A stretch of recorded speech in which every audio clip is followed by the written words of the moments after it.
It's a game we probably should have seen coming, a series we probably should have seen coming, if we're being honest. We couldn't have seen what Luke Kornet was about to do, but he was awesome. Jaylen Brown was perfect. I'm talking about it all right now as the Celtics stay alive. It's the Locked On Celtics podcast. Yup. Being down, be ever ready. Recognize the city of champs. Back to back, if I say it, it's stamped. Locked on number 19, the best one, the next one. Juice loose in your pool now for the next run. It's the C's, who else could it be? What they gon' say now? Screaming like JT, Karalis, recap the madness. Every game, every practice. Best daily pod, no cap like Brad Beckett. Clutch like Drew to KP, tap in daily. Prime time, dapping D White on the sideline. Rain and Jace, how it started, raising banners, how we finished. Locked on Celtics pod, home of the winners. Welcome back to the Locked On Celtics podcast, right here on the Locked On Podcast Network, where it's your team every day. I got you Monday through Friday with a free podcast, drops directly to your device, whichever app you're using. You can watch the show on YouTube. I do bonus podcasts on the weekends, and I am going to do a bonus podcast because they are playing on Friday night at MSG, although MSG is stupid and it closes and it kicks us out, so I'll be doing it from my hotel room in New York City, but I will be there. Celtics stay alive, and I'm excited for that. I'm John Karalis. I'm covering the Celtics for Boston Sports Journal. I've been covering the team for about 20 years. I've written a couple books about them as well. Maybe, just maybe, I'll get to write another one after this season. They'll have to win a championship, and they are still alive. They have the capability. It's going to be much more difficult, but they have not been eliminated yet. As Jaylen Brown said, they got to beat us 4 times. And so far, the Knicks have only beat them 3. Celtics get the 127-102 win.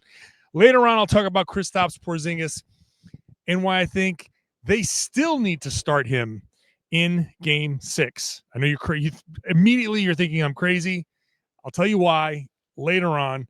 I'll get to Derek White's game. I'll get to Jaylen Brown's game, which I think was perfect. Luke Kornet in just a minute. But let's be honest. Should we not have seen this coming?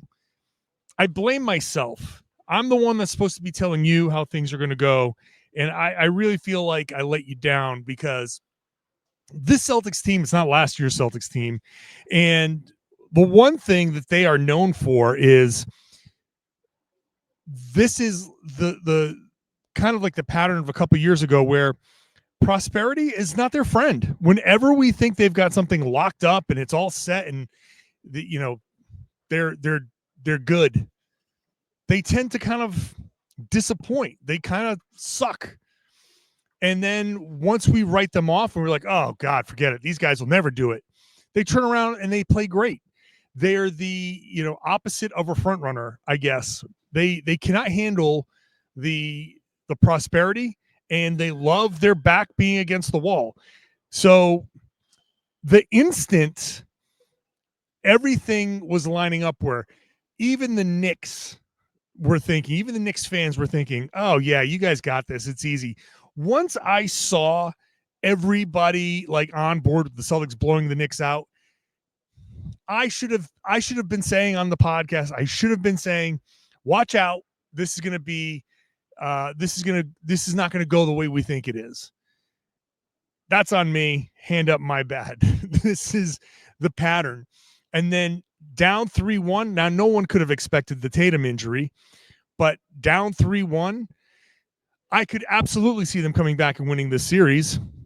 I've said before, I said in yesterday's podcast, they have the horses. They have more than enough. They have enough guys. People were writing the Celtics off after the Tatum injury. They're saying they're dead, that the season is over. It's not over. The Knicks up 3-1. Yeah, teams don't normally come back from 3-1, but it's not impossible. This Knicks team is not exactly a shut the door, definitely going to close things out kind of team. They're shaky. There's a reason why everyone was picking against them, because the Celtics are who they are and the Knicks are who they are. So Celtics with their backs against the wall, you knew they were going to come out with some level of fire. You knew they were going to come out with some level of focus, and they did both. Now, it wasn't great right away, but you could feel at some point, like if they just get a little bit of a run together, then they can really take off. And this is a classic Celtics game where, okay, first quarter up and down, there were some moments, but they didn't finish the quarter well. And you start to admonish them and say, guys, you got to end that quarter great. You last 38 seconds of the first quarter, you gave up what, 7-1, 8-1 run. Can't do that at the end of the first quarter. And that run spilled over into the second quarter. You're like, okay, maybe it's not going to go great. And then Luke Kornet checks in and gives them a boost, and things change in that second quarter, in the second half of the third quarter, where Luke starts for Kristaps Porzingis, and the Celtics just catch fire. Celtics, their blowouts kind of follow a similar pattern where it's rolling along. Boom. Oh my God. You just got crushed. And then they roll along. Kind of similar in this one. Now, it didn't go the way we thought it would because Luke Kornet was the catalyst. Jaylen Brown had I think a perfect game in response to Jason, being the guy with Jason out. And obviously Derek White's got the gaudy scoring numbers, but it starts with Luke Kornet in the third quarter with his defense. 5 block shots. He had 7 block shots, a career high 7 block shots, 5 in the third quarter. He was all over the place. The Knicks, it felt like they didn't even think that Luke Kornet mattered out there. They just thought, you know what? We're not worried about him. Porzingis is off the floor. We're fine. And it turns out that you wanted Porzingis on the floor because he was, once again, bad in this game. Just bad. Disappointing, kind of like sad in a way. So they didn't seem like they were worried. Once Porzingis was on, they said, he's starting the second half on the bench. Good for us. And they just kept driving, and Kornet kept swooping in. It was the same classic Celtics defense. Kornet was on Josh Hart, and Hart had a good first half and was hitting threes. And even the beginning of the third quarter, it was feeling like the Celtics were kind of, it was we're good with what Josh Hart does, and Hart was feeling like, okay, sure, no problem. He scored 24 points, 5 of 9 shooting, but that second half he tailed off. I thought Kornet did a great job of bothering Hart while still being able to help defensively. He, aside from just the block shots, Kornet was able to deter drives. He was able to bother shots. He was able to kind of, at some point, be okay, we see him, we're going to, he's clogging the paint. And then he'd get back out to, when they kick it to Hart, not overreact, but he'd get out to a spot where Hart felt like if he shot it, maybe Kornet could challenge it, and he didn't want to take that challenge, that contested shot. Probably felt like, I can take this big goofy guy off the dribble, and maybe he got baited into some attacks that didn't work out well. Either way, Kornet comes in, changes the entire dynamic of the game, is blocking shots. The defense picks up. The Celtics get out into transition. 32-17, they win the quarter. They had a run it started with, about at the 10-minute mark, I'd say, a 16-3 run when it was a 1-point game still, and turned it into a 14-point game.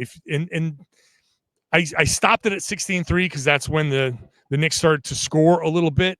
But if you really wanted to extend it out, it's a 23-9 run from the 1-point game with about 10 minutes to go until the end of the quarter. So the Celtics, basically, it's plus 14. They were up 1 at halftime. They went into the fourth quarter up 15 and then just kept pouring it on after that. So first and foremost, shout out to Luke Kornet for stepping up.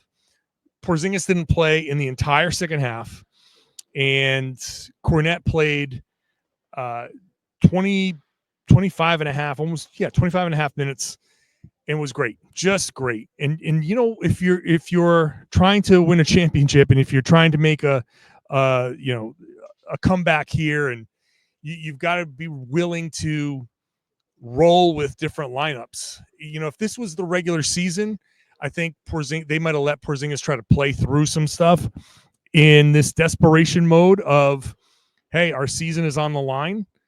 They said, you know what? We're going with this guy. And after the game, Kornet was like, hey, sometimes these shots, these plays just kind of line themselves up. And it's almost like a defensive version of the hot hand theory.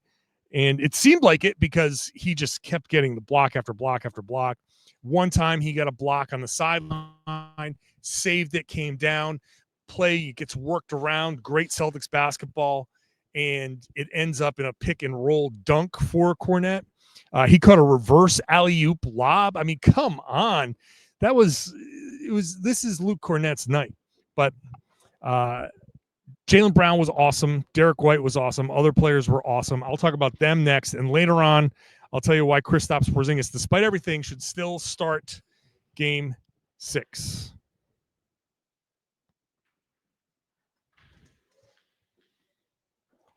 Thank you. Oops. Nope. Here we go. Today's show is brought to you by Wayfair. Days are getting longer. The weather is warming up. People are spending more time outside. I've been getting the yard ready. We're going to put in a patio, which means we got to decorate it, and Wayfair is going to be how we do it. They've got a massive selection of outdoor essentials that makes it easy to transform any space into your ideal summer setup. So if you want a comfy conversation set, sleek dining tables, outdoor decor, they've got it all, and prices that fit your budget, which is great because I'm spending money on creating all of this stuff outside with the patio. I don't want to spend too much more money to furnish it. So Wayfair is going to be great. They deliver it right away. It's very easy to put together, super easy to find pieces that match your vibe without spending a fortune. So whether you're entertaining guests or just relaxing solo, you can shop Wayfair to help you unwind. Shop the huge selection of outdoor furniture this summer. Get outside with Wayfair. Head to wayfair.com, Wayfair. Wayfair.com. Wayfair, every style, every home.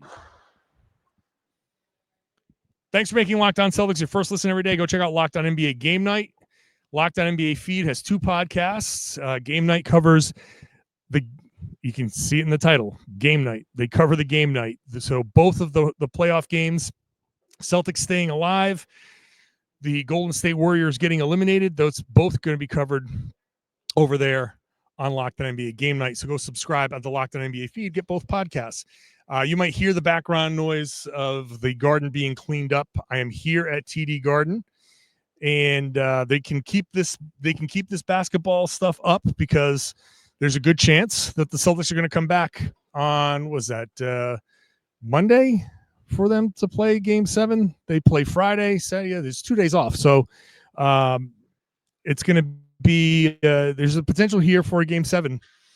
And you can thank Jaylen Brown in part for that. So Jaylen's final line was 26 points, 12 assists, 8 rebounds, 12 assists, career high. This is exactly what I was looking for when I was talking about it yesterday on the podcast, that Jaylen needs to be the distributor. He cannot go out there trying to score 40, 50 points. Honestly, with the 12 assists, I don't even remember how many of them were for 3, but you take his 26 points and the 12 assists, even if they were all for 2, that would be 24 points. So that's already 48 points that he's accounted for. A bunch of them were 3, so he's accounted for over 50 points. That's better. That is so much better than him trying to score 50 points. This is great because it's proof of concept. You know that you don't need to go out there and score and be like the man. You just play good, normal basketball. He was 3 of 5 from 3. Love that it's only 5 3-pointers. There's a play at the end of the game or in the fourth quarter where he had Mitchell Robinson lined up. And, he said after the game, like, hey, I knew that Mitchell Robinson was the only big out there, so I knew if I drove, something good would happen. But they've had similar situations, and he has taken the 3, in the game 1, I want to say, or game 2, they've had the only big on the floor lined up, and they still took the 3-pointer. This was a great example of how you're supposed to play when you've got that mismatch. Drive, force the help, drop it off. Drew Holiday was cutting baseline. Perfect. Anytime a guy drives from the top, that baseline cut is there. It's simple basketball. A team like the Knicks is going to react to those drives. You got to play with that pace. The Celtics played with good pace. Is the other thing that Jaylen Brown did and the Celtics did. When you don't have Jason Tatum, Tatum is a slow down player. When you don't have Jason Tatum, you push the pace. Jaylen does push the pace more than Jason does. The Celtics pushed the Knicks into transition defense, and it's not where they're at their best. And when you force the Knicks either into transition or, like I said, on that drive, when you force that help, they're going to make mistakes. One of the reasons why the Knicks defense has been so good against the Celtics is the Celtics have slowed things down, hunted the mismatch, gone one-on-one a little too much. They haven't played that side-to-side basketball. They haven't played that up-tempo, or not up-tempo, but good tempo basketball. And you can load up against that. You can get your help set against that. You can shift against that. When you play slow, you let a bad defensive team play better defense because they have time to all get into their spots, all get into their positions. They know the more the shot clock drains down, the fewer passing options you have. They can just play the percentages, and it makes them a better defensive team. When you play a faster style and more up-tempo style, start your offense at the 18, 17-second mark and attack. If it doesn't work, do the Nash dribble, take it down the baseline, set it back up. Peyton Pritchard is good at that. When Peyton Pritchard's on the floor, the tempo picks up, the pace of the possession picks up. Even if they don't have more possessions per se, the pace of the possession picks up. I better not be popping my plosive because there's a lot of P's in what I just said. But the Celtics, with their pace, their tempo, put that pressure on the Knicks defense, and that's how you get to 127 points. Yes, they shot well, 52.5%. Yes, they shot well from three, 22 of 49, 45%. And even though the Knicks shot 40%, the volume was the difference, and the Celtics got up 10 more three-pointers. They got up 19 more. But that's what happens when you push, you drive, you kick. So I thought the Celtics did a great job. I thought Jaylen did a great job. Derek White, the beneficiary, with 34 points, was awesome. He had a bunch early, but 7 of 13 from three. It's not always going to go that way from three, but this is a 25-point win, and there's a little bit of leeway here. The fact that they got these 49 shots up, it's not an egregious amount of three-pointers. It's a perfect Celtics amount of three-pointers. And when you drive and kick and generate the good ones, this is the result. When you're forcing the pull-ups and just settling, that's when things start to go awry. Maybe sometimes you can settle and it works, but more often than not, this type of offense against that type of Knicks defense is where you get the most success. So I don't want to say I don't want to say anything that sounds wrong, but the Celtics without Tatum can now play a style that attacks New York's weaknesses a little bit better.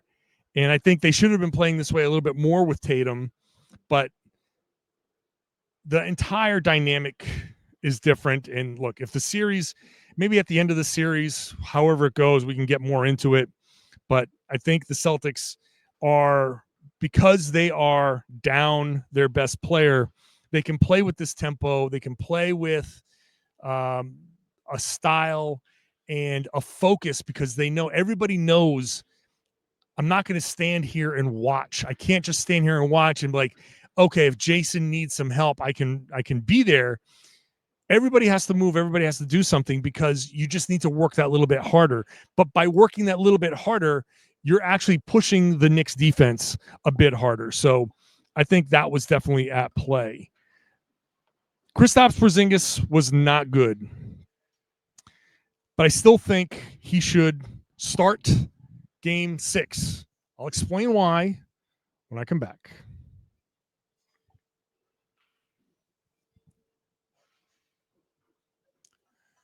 Thanks for making Locked On Celtics your first listen every day. Go check out Locked On Knicks. Today would be a great day to go check out Locked On Knicks. I'm going to be listening to that on my way home. Hopefully they drop their podcast in time for my ride home, because I'm very curious to see what their takeaway is from this game.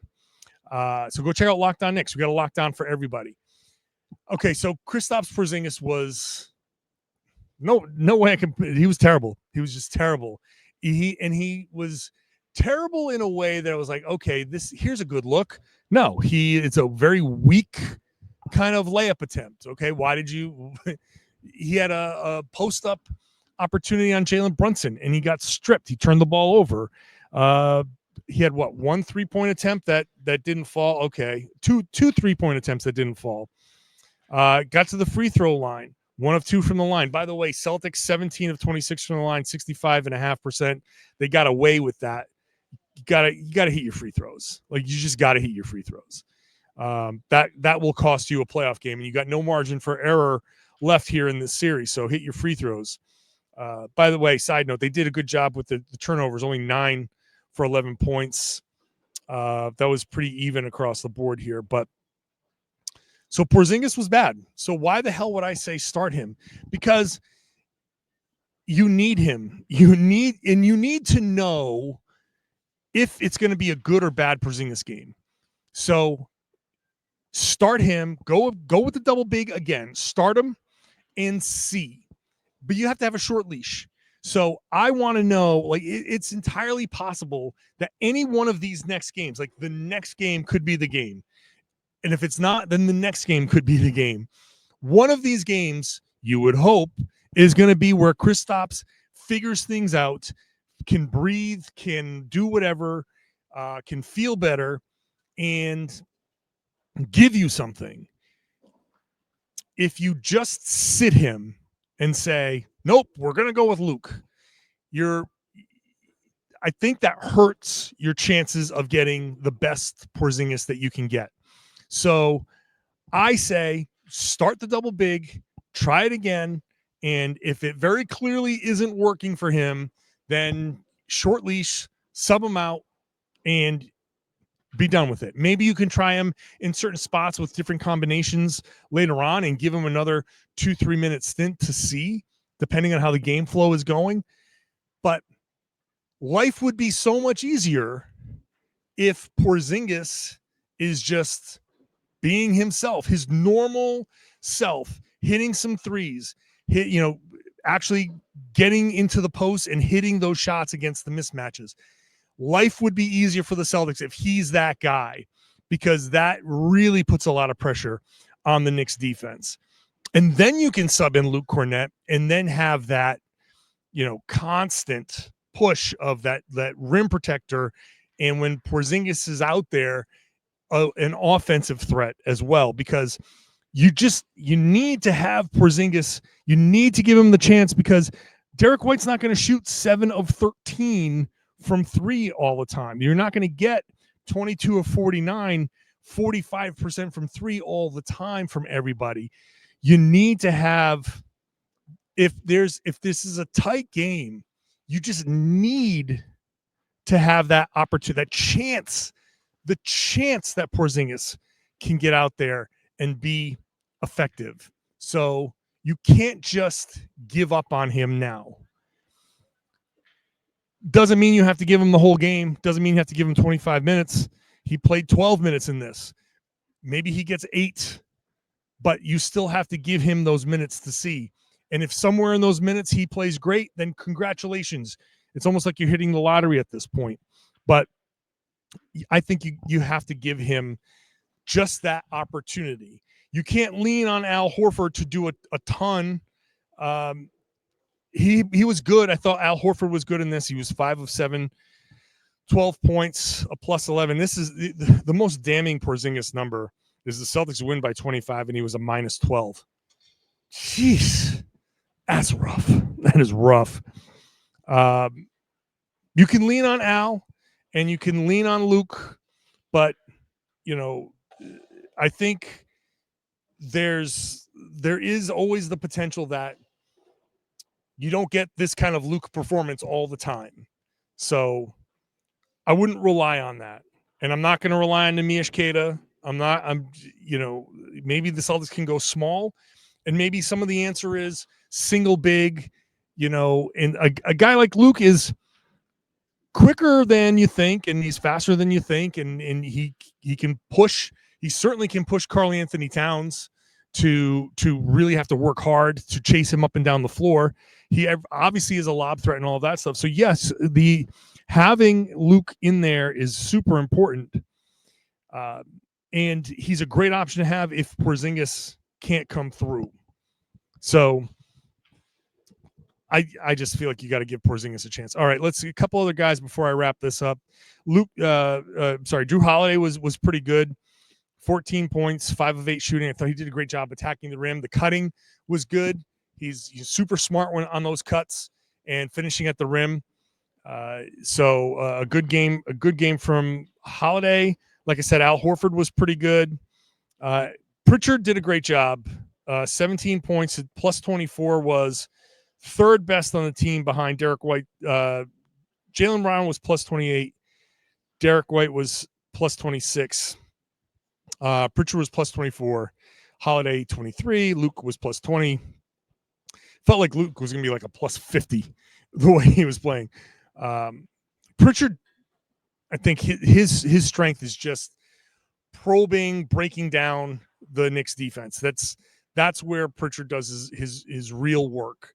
He's so shifty that he can get in there and force the Knicks to just. It's like scrambling. It's like chasing a chicken around. So Pritchard did a good job. 5 of 14 from 3. Was that 35%? It was okay. He could shoot a little bit better. Had a couple of close in and outs. So I thought, but look, offensive rebounds, 3 offensive rebounds for Pritchard. He did a good job there. I guess what the only thing left to mention was the Mitchell Robinson was 6 of 6 from the free throw line. So if you want weirdness, a weird night, that's the weirdness right there. The Celtics went to hack him and force him to the line, and he hit all 6 of his free throws. I don't know what's more likely to happen. Luke Kornet blocking 7 shots again, or Mitchell Robinson hitting 6 free throws again. I'm going to go with Luke because I don't think Mitchell Robinson's going to hit 6 more free throws the entire series the rest of the way. All right, look, Celtics stay alive. They did what they had to do. They won Game 5. And as Derek White said after the game, we weren't thinking about anything beyond that. Now we got to go figure out how to win Game 6. And that's going to be tough. You're going to be at MSG. And that will be another challenge. It'll be a different challenge. It'll be a different game. The only thing I would say for the Knicks is you got your Josh Hart game here. He was 5 of 9 from 3. Now, OG Anunoby was 1 of 12, and that will probably be better. Mikal Bridges didn't do much. He was 4 of 14. Karl-Anthony Towns, okay, whatever. Non-existent. I didn't really see much from Towns. I just don't. I'm so down on Karl-Anthony Towns. I'm even shocking myself at how much I dislike his play in this series. But whatever. Game 6 will be tough. But the Celtics have enough to win. They have enough to win. Got to stay focused. Got to stay poised. Got to just do those little things like they did in this game. Just each possession, stay focused. Don't try to do too much. Nobody try to do too much. Just do the next right thing. Make the next right play. And they'll be good. They'll win this series if they can do that. They can win this series. It's not. I don't know what's going to happen if they move on and play the Pacers, but that's a discussion for another time. Right now, you got to go to New York and win Game 6. There is still hope. So I will be there. Again, MSG shuts down very quickly after games. So my next podcast will be tomorrow. So there will be a Friday show, and then there will be a Saturday show after the Celtics play Game 6 at MSG. So make sure you're subscribed. You can go listen to that, or you can watch it on YouTube. You can get to the comments section. Lots of Knicks fans going to be hopping in there. You know, There were the chance Knicks in 5. Now it's going to be Knicks in 6. And, it's, they'll say Knicks in 7 after they lose game 6. And, whatever, Knicks in 8 if they lose game 7. So, whatever. They can keep chanting. I will be there, though. So listen to the show, watch the show, get into the comment section, and share the podcast. Tell everybody they should be listening to and watching the Locked On Celtics podcast here on the Locked On Podcast Network. It's your team every day.